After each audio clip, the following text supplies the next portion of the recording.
And it was a case, one more case, to realize that the role of ideas of Spinoza, basically materialistic ideas of Spinoza, was very important for Vygotsky.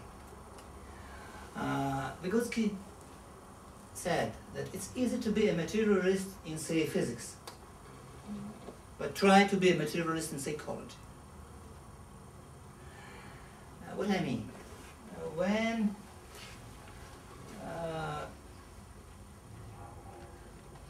Descartes, in his 17th century, formulated his basic ideas, we can make a short resume to his ideas in such a way.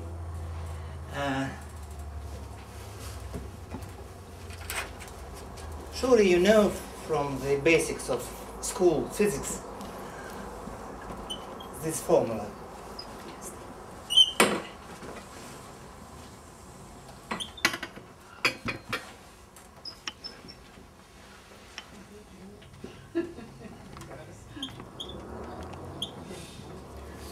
This is the law of conservation of quantity of movement. The basic law. We can see illustrations in billiard, for example, or in a boat. When we move across the boat, boat moves in other direction. But in medievals, this formula can't be seen this way. Because for medieval thinkers, it has a substantial lag. Because the most important was this one. When, say, alchemist made his experiments, he paid much less attention to the chemical nature of these ingredients than to, say, the disposition of stars, some magic formulas, etc., etc. So I mean to this magic position. And the idea of Descartes was that this is zero. And this idea opened a perspective for modern science. In other words, he prohibited the possibility, the very possibility of telekinesis. But the same idea, in the same time, closed the perspective for 300 years for psychology. Because if a living creature, and first of all, a human being, is constructed from two parts, from a body which is involved in the change of natural causalities, and in this sense is not free to act against these causalities. But we have a sense, we have an inner experience, some mental experience, which give us a sense of freedom.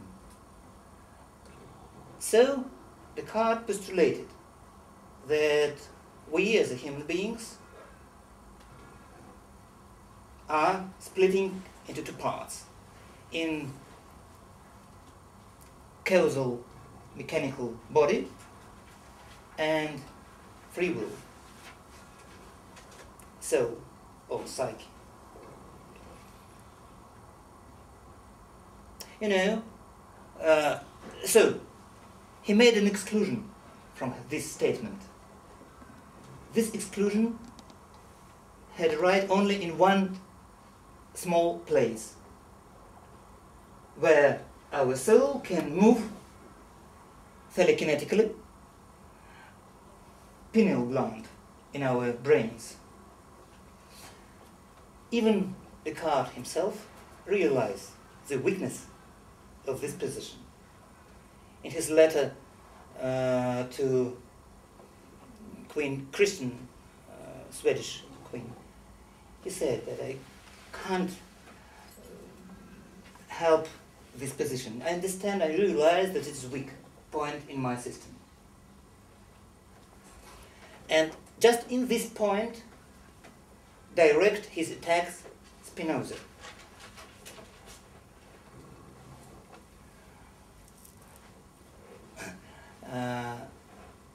Surely you have seen an American film, Ghost, where Bank is killed by his friend, and as a ghost he tried to help to his widow. And in metro he meet with another ghost, and the last teaches him how to concentrate to move some extended material things. Surely both these ghosts were Cartesians. Or not Cartesians in this sense. So Descartes was very contradictory. As for Spinoza, only Spinoza's approach gives a substantial resolution of this difficulty. And Vygotsky tried to do his best to formulate it, to find it, to read it from point of view of a modern psychologist. But I will have a chance to comment it more in detail. Because if I'll start now, it will have another report immediately now. And you won't have your tour of the peninsula. Yes. It was basic for principle for Vygotsky to stay a materialist and to acquire the understanding how we can become free. He assured. And in his notebooks, which we are open just a month earlier than we are meeting now and here, I open and read, "This freedom is a central problem of psychology." I like this slogan. He tried to understand how a human being, remaining a material, remaining its inclusion into all material causality, all social causality, can be free.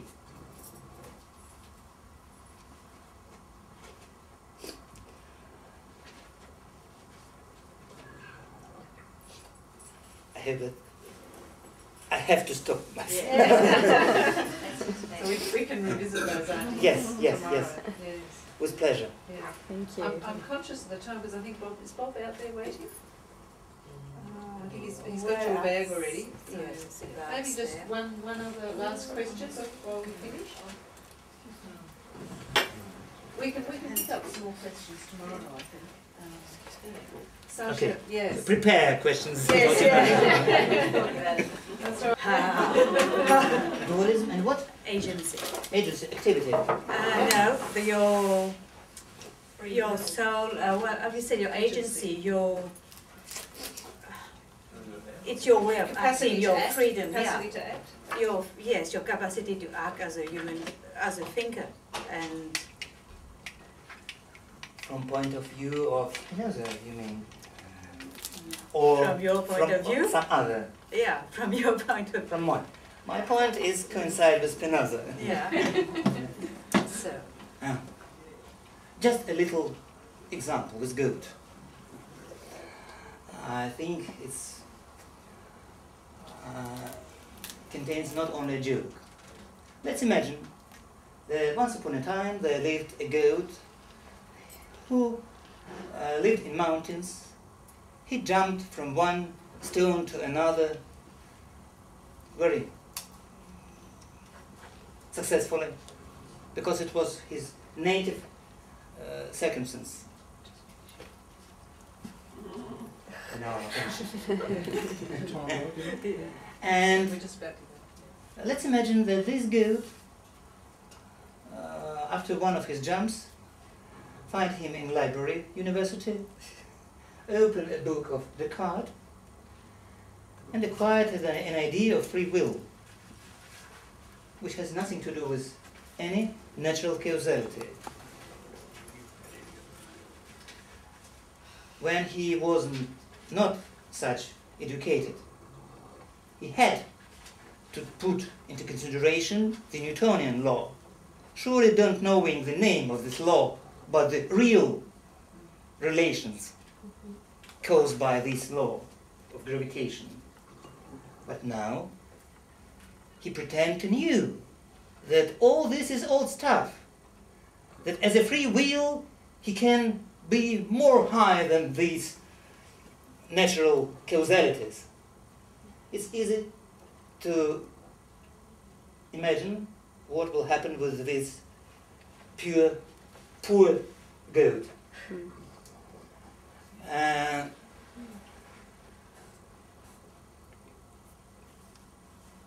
How we can be free considering the natural and social causalities? You can ask me. There is only one way. Let's imagine the situation. The situation which described in Keller's experiments with ham and a chicken over the gate. The chicken cried, being fixed from one leg, and ham was very nervous. He tried to reach him, but the gate prevents it. He more and more nervous. He started to run to and fro, and fro. And Keller explains it's like irrational behavior. Because what rational idea in this running? But one lucky moment, this hen reaches the end of this gate and can reach the chicken. It means that to be free, we have to act according to the natural causalities as well as social causalities in case of humans. We are not as powered, we are not gods, to not pay attention to laws, real laws, both social and natural. But we have a mind to try to understand them and to act according to the shape of the real world. If I want to get from this to there, I have two possibilities: to jump through the window or to go across the lift and stairs. And the last variant is much wiser, I hope. According to Ilyenkov's interpretation of Spinoza, the very process of thinking is not some inner process which takes place or in tissue of brains or in some metaphysical space of our mind, but just the real physical acting according to the shape of the world. It is the only way to escape all difficulties and paradoxes of Cartesian dualism. Vygotsky was very close to such idea as well. In one of his articles, he namely says something of the way, like this, but he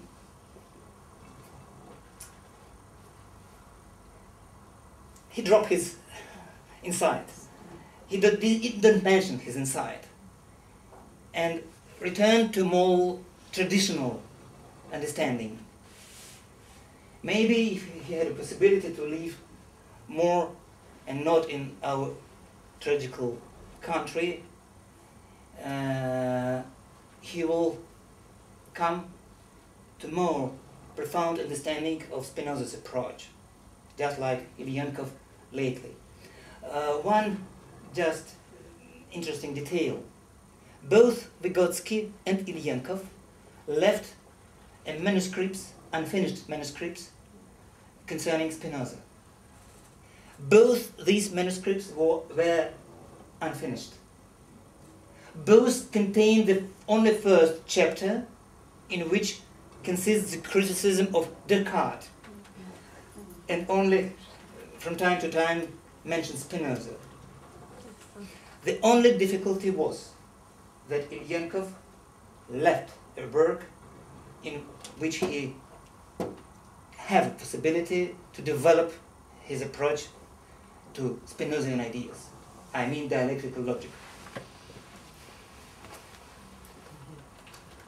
I hope I answered. And I think we might leave it there because Bob's Yes, waiting yes. for you, and others need to move on as well. But could you all join me in thanking Sasha for a very good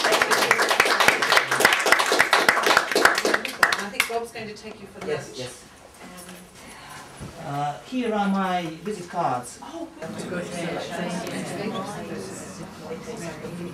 Well, no, it's not. That's the problem.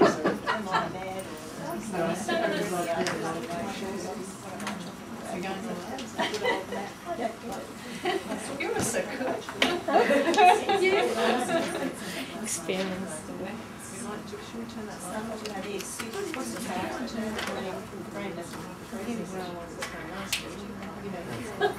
Yeah, that's good. Is that all right? Is that better? Right. Well, we have a few new faces today, Sasha, but predominantly people that were here yesterday. But can I say welcome again, and we're very much looking forward to the two presentations, and in between we have Mindy, who'll be leading a discussion on some of her own research, and inviting all of us to talk for a couple of minutes on our research.